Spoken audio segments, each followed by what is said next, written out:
Terima kasih pemirsa, Anda masih bersama kami. Anda menyaksikan Breaking News Metro TV, pelantikan Wakil Menteri Kabinet Indonesia Maju. Masih bersama saya di studio Bursa Efek Indonesia, Kepala Ekonom Bank DBS Indonesia, Masita Kristalin. Tapi sebelum kita ke Mbak Masita, kita akan lihat dulu ada beberapa data.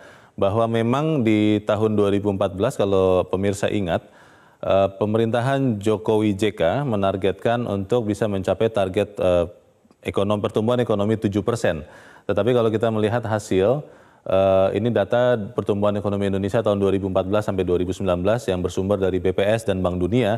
Tahun 2014 Indonesia mencapai pertumbuhan 5,01%, 2015 turun di 4,87%, 2016 naik lagi ke 5,03%, 2017 5,07%. 2018 sebetulnya sudah ada penguatan walaupun belum terlalu signifikan 5,17%, dan di semester pertama 2019 5,06% dengan beberapa lembaga keuangan multilateral memprediksi bahwa Indonesia mungkin di tahun ini, tahun 2019 tumbuh 5% di kisaran itu. Ini memang secara objektif kita harus katakan ada PR yang harus dilakukan di dalam negeri, di masalah struktural di Indonesia, tetapi juga ada masalah ekonomi global. Kita tahu ada ancaman perang dagang Amerika dan Tiongkok, dan juga ada beberapa masalah lain. Kemudian yang kita catat di tahun 2014 hingga 2019 adalah berkurangnya persentase penduduk miskin. Kembali data ini kami peroleh dari BPS dan Bank Dunia. Kalau kita melihat grafis pertama di sebelah kiri layar Anda, persentase penduduk miskin di 2014 itu ada di posisi 10,96%, naik sedikit di tahun 2015 menjadi 11,13%, dan terus turun sampai di bulan Maret 2019 ada di angka 9,41%, atau sering disebut sudah keluar dari double digit untuk persentase penduduk miskin. Di saat bersamaan gerakan yang mirip terjadi pada rasio Gini. Rasio Gini seperti kita ketahui adalah rasio yang menunjukkan ketimpangan atau perbedaan kekayaan antara si kaya dan si miskin. Angkanya terus turun dari 0,414 di tahun 2014 sampai di bulan Maret 2019 adalah 0,382. Yang ideal adalah angka ini harus terus berkurang karena memang kualitas pembangunan juga dilihat dari angka ketimpangan itu.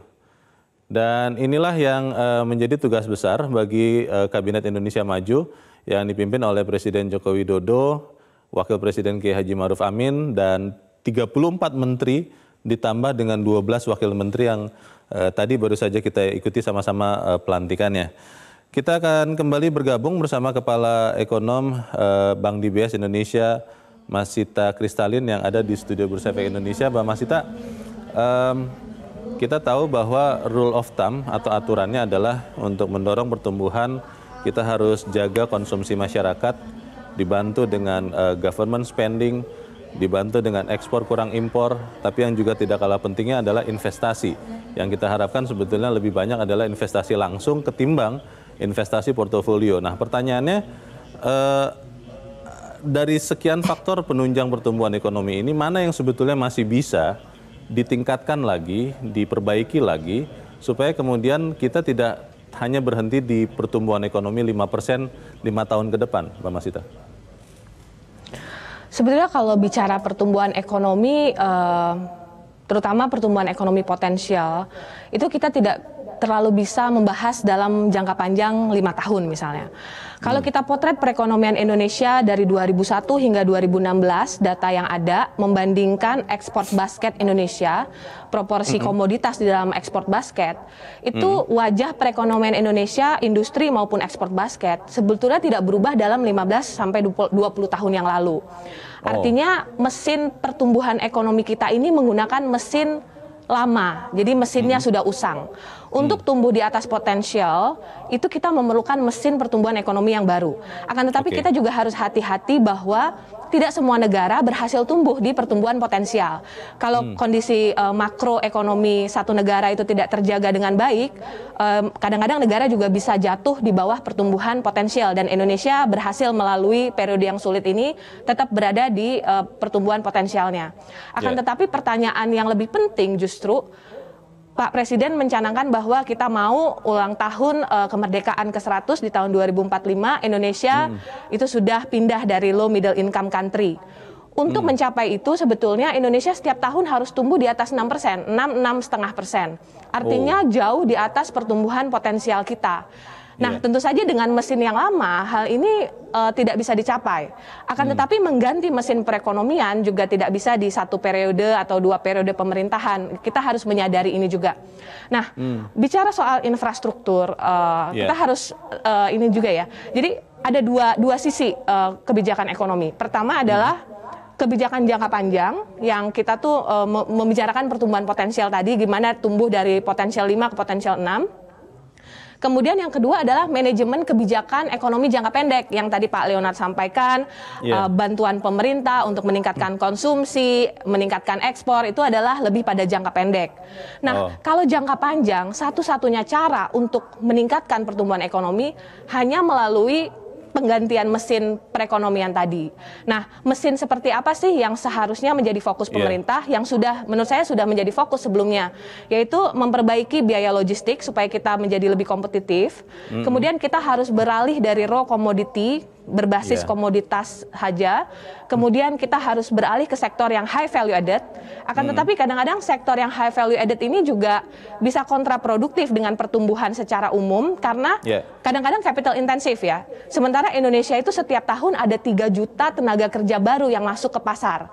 Dan ini perlu penciptaan tenaga kerja. Artinya harus ada keseimbangan antara yang high value added untuk meningkatkan investasi tadi, tapi juga harus ada yang menyerap tenaga kerja agar daya beli masyarakat tetap terjaga dan konsumsi tetap tinggi, karena konsumsi bagaimanapun tetap 55% dari pertumbuhan ekonomi porsinya, sementara investasi hanya 30%.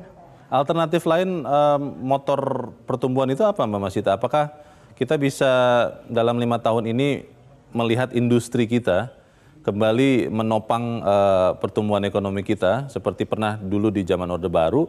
Atau apa alternatif motor penggerak pertumbuhan ekonomi ini?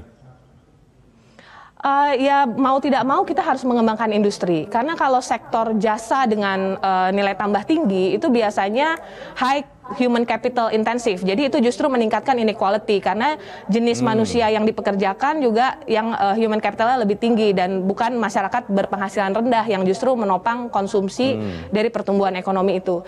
Jadi memang mau tidak mau pemerintah tuh harus juga berfokus pada industri manufacturing ini, dan menurut saya yang dilakukan pemerintah di jangka panjang ini sudah cukup baik dan harus dilanjutkan. Akan tetapi di jangka pendek ini mungkin bisa mengambil momentum perang dagang seperti yang saya sampaikan di segmen sebelumnya. Perusahaan-perusahaan yang keluar dari Cina langsung didekati dan dibantu A to Z perizinannya gitu. Jadi selesai masuk. Karena kalau saya melihat ya, pemerintah mencoba memberikan fiskal insentif.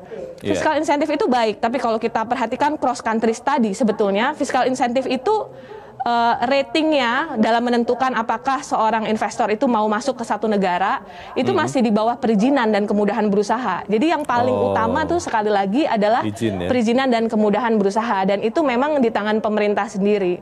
Ya, Mbak Masita, ini pertanyaan terakhir saya. Tadi Anda sudah sempat menyebutkan pasar itu bereaksi positif kepada figur Sri Mulyani Indrawati yang memang kita tahu sangat memahami pekerjaannya sebagai Menteri Keuangan karena beliau jadi Menteri Keuangan lagi. Tetapi bagaimana dengan Anda melihat figur-figur lain di tim ekonomi di Kabinet Indonesia Maju? Dan yang kedua soal koordinasi, karena kita pernah mendengar di pemerintahan sebelumnya bahwa koordinasi ini menjadi isu juga khususnya di tim ekonomi. Ada menteri koordinator yang ketika dia mengajak rapat, ada menteri yang tidak pernah hadir atau sering sekali tidak hadir dan sehingga koordinasi itu sulit berjalan. Nah, melihat figur yang sekarang ada, mungkin ada Menko Perekonomian di situ, ada Menko Kemaritiman dan Investasi di situ. Anda optimis tidak bahwa koordinasi ini akan bisa lebih baik, Mbak Masita? Ya, saya rasa ada 2 poros di sini ya, ada Menko Perekonomian, kemudian Menko Maritim dan Investasi. Menurut saya melihat 2 figur Menko yang di kabinet sekarang, saya cukup optimis bahwa koordinasi bisa dijalankan.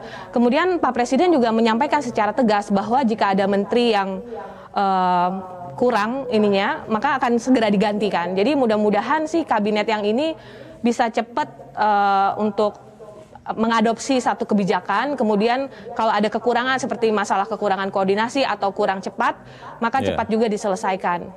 Ya, tapi terlepas dari figur ya, menurut saya sangat penting sekali untuk menciptakan sistem di mana koordinasi itu berjalan. Iya. Baik, kita harapkan Kabinet Indonesia Maju ini bisa membuat Indonesia persis seperti namanya ya Mbak Masita ya. Kita bisa menjadi negara yang maju dan kita juga sebagai anggota masyarakat mendukung ya. Mbak Masita Kristalin, terima kasih sudah bergabung dan mencerahkan kami siang sore ini dari Studio Bursa Efek Indonesia. Masita Kristalin, Kepala Ekonom Bank DBS Indonesia. Selamat sore Mbak.